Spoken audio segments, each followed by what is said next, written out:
Welcome to Report 64, the Crawl or No Crawl Report. This is Carolyn Holzman, and today is April 19th. The Semrush volatility sensor is reading 6.7. There's some people saying they think they're seeing signs of an update. I'm not so sure, but we'll look at it later. All of the data that you're looking at is being logged and made public. This is part of the Indexation research report. Project, I should say. It's day 235.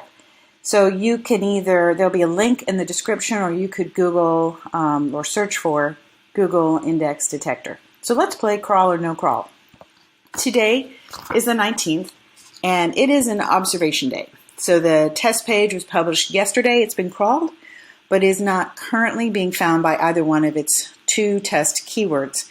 And as a reminder, there's one keyword that's in simple HTML, readable from the page, and the other is in JavaScript, wrapped keyword that Google only sees when the page has been processed after the initial render crawl.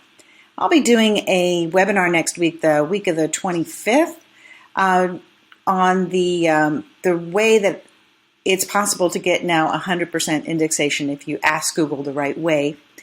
And I've got a few more things to work out, but here's where I'm going to, it's going to be the first place that it's going to get announced. So there you go. And here's what I'm pondering. I have a strong sense, I'm working on the data, but I have a strong sense that Search Console provides more of a peek into Google's supplemental index than we really appreciate. For instance, Google updated the Search Console coverage, and they did that most recently on Friday, April 15th, when it was seen. So I'm wondering if there is new content published, let's say late in the day on the 15th and crawled, will it show in the index before Google updates the Search Console coverage again? That is something that I'm pondering.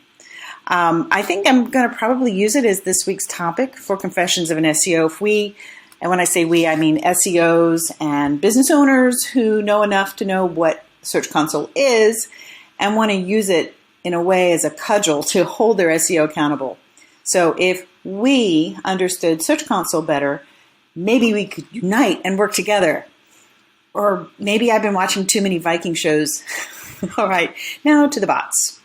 Today, in Google, as far as Google bots, there was only one of the two desktop bots that I've been tracking. So the desktop that crawls with directives came.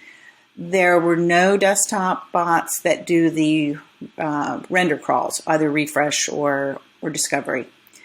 The mobile bots, there were 36, but again, normally they do the render crawls, and there were none.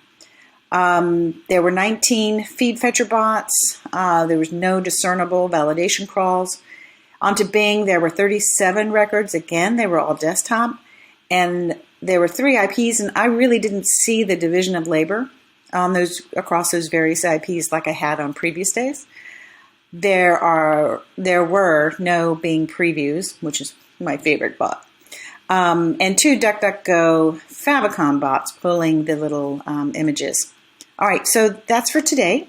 Please subscribe, and like I say, I'm working on this week's Confessions of an SEO. It's probably going to be Search Console fun.